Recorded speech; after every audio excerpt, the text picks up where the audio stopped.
남은 없습니다. 아까 지색은 죄송합니다. 중국에서 오랫동안 지역원이 싫었죠?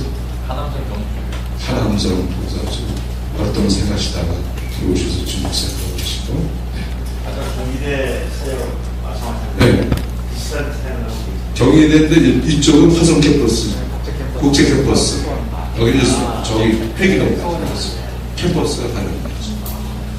우리 아까 이경희 목사님하고 또 엠스텐터 간사님 하셨고, 우리 DCA부터 열방선생 때 총무이셨어요. 이들은 그때 하시는 이형자 목사님 총무로서 선임되시고, 또 우리 아까 소개하셨죠.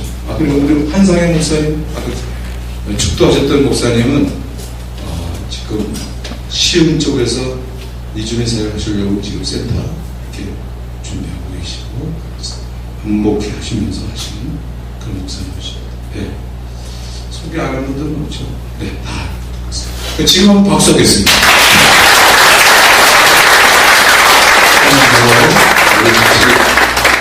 이역자들 지금 이 시간은 우리가 강의들을 들으셨고 또 하시는데 강사님 한 분은 가셨고 나머지 분 여기 계시거든요. 그래서 여러분들이 강의 들으시는 가운데서 좀 질문을 하실 거 있으면 자유롭게 좀 질문을 하시고 좀 하다가 같이 기도하고 마무리하도록 하겠습니다.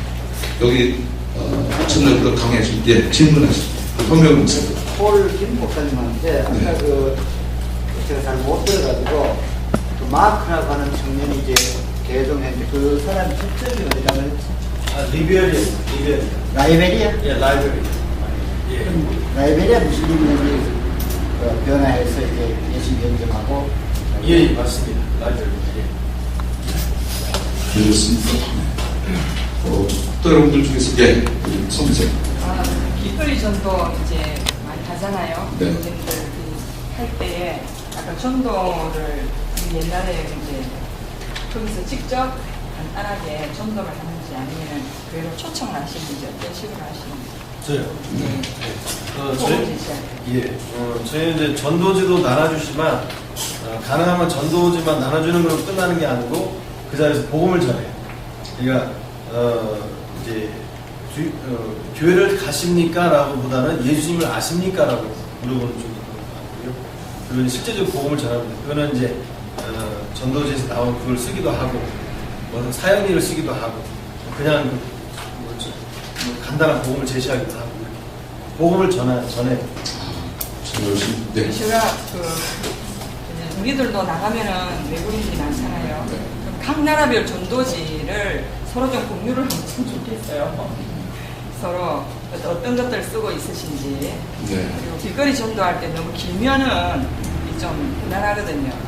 그래서 이제 저희들 같은 경우는 이제 뭐 베트남이 전문사역이니까 그 언어를 잘 몰라도 복음을 전할 수 있도록 베트남 한국말 이런 전도지를 간단한 거를 지금 이제 제작하려고 하고 있고 그걸 가지고 있고 그래서 저도 이제 한 뭐 20년 넘게 사역을 하다 보니까 언어를 모르시는 분들이 어떻게 하는지 한국 이 성도님들도 나가서 전도할 수 있도록 언어 모른다고 전도할 수 없다는 그런 말씀을 못 하시도록 그런 이제 안타까운 마음으로 그런 전도지도 좀 제작하려고 생각하고 있습니다. 아주 좋으신 생각이에요. 그 이제 베트남권이 이제 이렇게 하시면서 한국어로 그렇죠. 바로 밑에 그걸 만드시면 그거를 이제 이렇게 다른 지역에도 베트남 공동체 하는 분들에게 좀 같이 나눌 수 있도록 했으면 좋겠습니다. 목사님.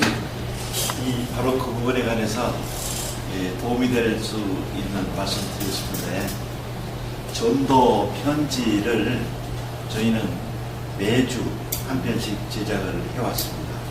그래서 여러 해 동안에 분량이 있는데 받아본 분들의 반응은 대체로 보관하는 그런 분위기였습니다. 그래서 관계 전도 방법과 전도 편지 이렇게 해서 지속적으로 해오고 있고 이걸 컴퓨터에 다 정리되어 있어서 도움을 원하시는 분들은 그걸 한국말로 되어 있으니까 가져가셔서 이게 여러 해 분량이에요. 가져가셔서 어느 분별로 쓰시면 또 만약에 번역을 하시면 같이 좀 공유도 하시고 이렇게 하시면 어떨까 싶은데 내용은 좋다고 평가가 돼 있어요. 그 편지는 저쪽에 앉은 분이 늘 씁니다. 사모님. 제 아내입니다. 장문신학대학원 정식 졸업하고 또 문학을 전공했어요. 가르치기도 하고 대학교에서. 그래서 딱 맞는 그런 인적자분이 아닌가 싶은데 그래서 시간 나는 대로 전도 편지를 써왔기 때문에 양이 분량이 같습니다. 괜찮다고 그러니까. 네. 네, 목사님 좋습니다. 그러면 목사님 하시면 제가 볼 때도 너무 좋습니다. 진짜 좋습니다.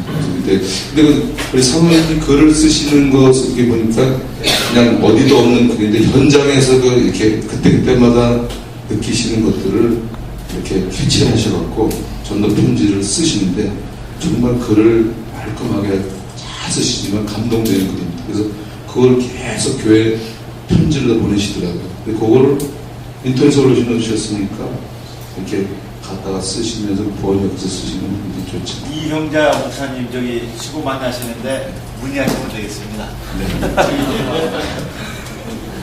네. 또 다른 분들도 질문할 거 있어요. 오늘 강의 가운데서 좀 이게 의문하시고 좀 그다음에 좀 여쭙고 싶은 것도 있으시면은 자유롭게 한번 나누고 그리고 성교사님.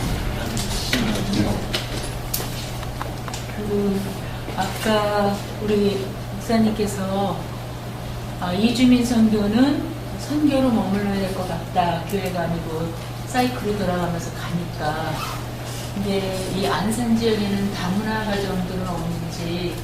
왜냐면 우리나라가 지금 이주민들만 노동자들만 있을 때는 우리도 그런 생각 많이 하고 이제 리버스 미션 역선교하는 것만 많이 생각을 했는데 이제는 우리가 가정이 벌써 다문화 가정이 20만이 다 됐고 그 아이들이 지금 10만이 됐잖아요. 그리고 학교부터 취약가정이 막 5만, 6만이 됐는데 그럼 이제 우리 모두의 숙제인데 과연 우리 미국에서 우리 코리안 아메리칸 철치들 보면 우리가 기반을 잡고 유학생들이 와도 거기 와서 머물다 가고 잠깐 비즈니스 하러 왔던 사람도 머물다 가고 남의 나라에서 또 다른 홈이 되어 주는데 여기는 어떻게 될 것인가 그런 것이 지금 제가 고민인데 이 안산 지역은 다문화 가정은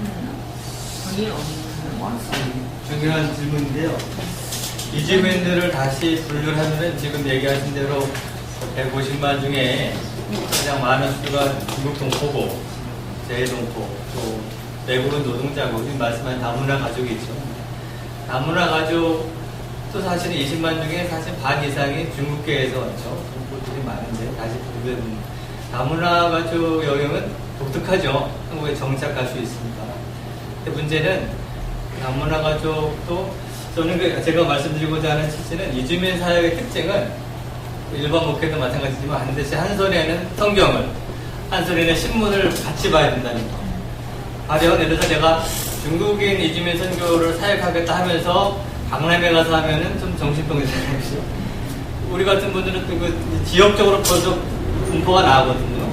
중국인 이주 노동자가 어디에 많고, 또 유학생이 어디에 많고, 이것을 첫 번째로 알지 못하면은 그 사람은 사실은 50%를 접고 들어가는 거고, 두 번째는 그런 의미에서 한국에 있어서 이주민 사회의 특징은 예를 들어 미국이랑 비교해 본다면 미국은 이민을 허락하잖아요. 정주와 정착을. 그러니까 장기적인 이주민 사역이 가능한데 한국은 지금 과도기예요. 이민을 허락하지 않는단 말이에요. 단기 순환 정책을 쓰고 있는 거죠. 3년 내지 5년. 그럴 9년 안에 반드시 돌아가는 정책을 쓴단 말이에요. 그렇기 때문에 이주민 사역하시는 분들은 반드시 이런 제도에 대해서 민감하게 아셔야 되고, 그 그리고 복음에 대한 열정을 같이 갖고 있어야지 되는 것이지. 그래서 한국 이주민 제도 정책은 지금도 계속 바뀝니다. 중국 동포 정책도 그렇고 다문화가족 정책도 마찬가지입니다. 지금 여가부에서 지금 쓰는 정책이 중매 결혼에 대해서 굉장히 어떤 법을 엄하게 가잖아요. 그것은 무엇을 알 수 있냐면은 조만간에 다문화가족 숫자가 굉장히 줄겠구나. 그런 퍼센티지가 나온다는 거죠. 제가 아는 분 가운데 어떤 분은 그런 분이 있어요. 나는 중국인 노동자 사역을 열심히 했는데 어느 날 보니까 중국 한족들이 다 없어져 버렸다. 그건 자기가 기도를 안 해서 그런 것이 아니라 지금 제도적으로 이 나이는 한족이 잘 안 들어오거든요. 들어올 수 없단 말이에요. 그런 정보를 알고 이게 벌써 어떻게 해야 되는가를 예측하면서 사역을 해야지 된다는 것이죠. 한국에 있어서 이주민 사역을 하시려면은 어떤 적극적인 전도, 열정 반드시 필요하죠. 그와 동시에 제가 잠깐 말씀드린 여러 가지 제도, 그리고 어느 공단 중심으로 어떻게 움직이고 있는 이런 것에 대한 같은 정보가 있어야지 할 수 있다 하는 것이죠. 다문화 가족도 사실은 제가 볼 때는 마찬가지예요. 앞으로는 다문화 가족 숫자가 많이 줄 것이라고 예측을 하고, 또 다문화 가족들이 사실은 한국 사회에서 그 다문화 가족 중에 그 복음을 받아들이고 훈련될 수 있으면 아주 최고의 선교사가 될 수 있을 것 같아요. 제가 볼 때는. 지금 모든 사회에 다문화 가족을 통해서 통역하는 예가 많지 않습니까? 그런 아주 독특한 영역이 아닐까, 그런 취지에서 말씀드립니다. 이해되십니까? 네. 또 다른 분들은 또 자유롭게 덧붙이는 것이. 제가 하나 질문을 좀 사회 현장에 계시는 분들께 제가 하나 질문을 하고 싶은 게 있는데, 무슬림권에서 한국 사람에게 결혼해 온 여성이 혹시 또 불행하게 이제 이혼을 해서 그 다음에 그분이 혹시 또 다른 무슬림과 재혼을 하거나 이런 경우는 없는가? 그걸 제가 좀 굉장히 궁금하게 생각합니다. 혹시 아시는 분이 있으면 좀 아시는 만큼 얘기를 해주시면 좋겠습니다. 네, 그러니까 무슬림 분하고 한국 분하고 결혼했다가 그 무슬림 국가에서 여성이 한국 남성에게 결혼해 왔는데 이혼을 한 경우 여자가 국적을 받은 다음에 한국 국적을 받은 다음에 여자분 무슬림이 한국에 와서 한국 분하고 결혼했다가 그렇지. 그분이 이혼을 하고 이혼한 경우는 없는가?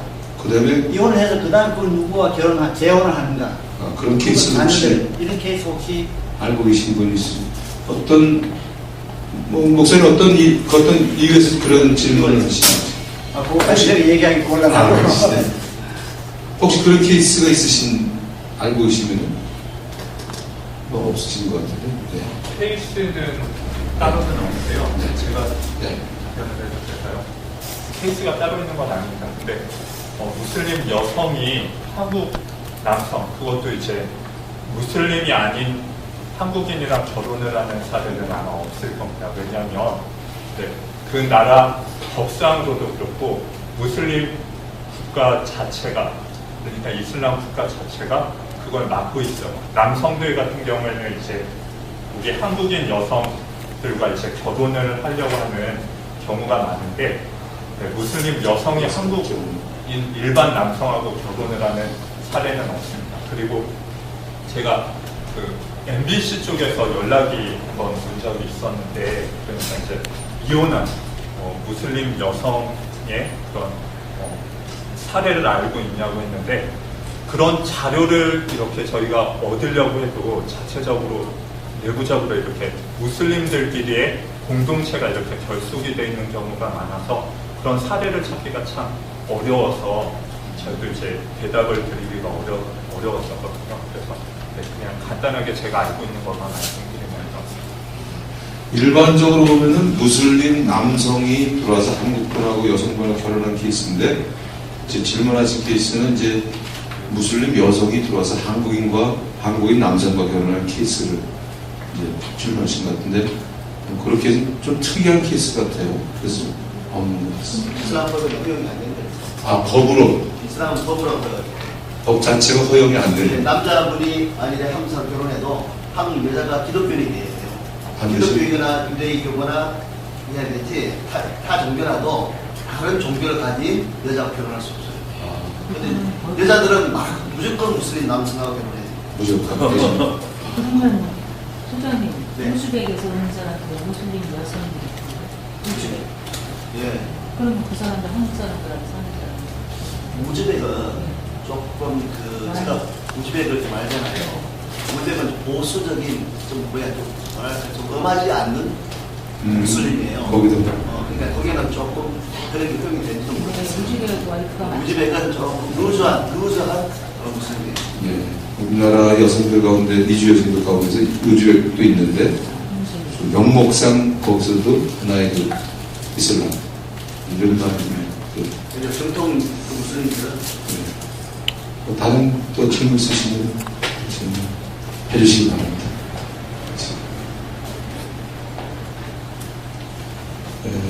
질문이 없으시면은 우리 같이 기도하고 기도하는 시간.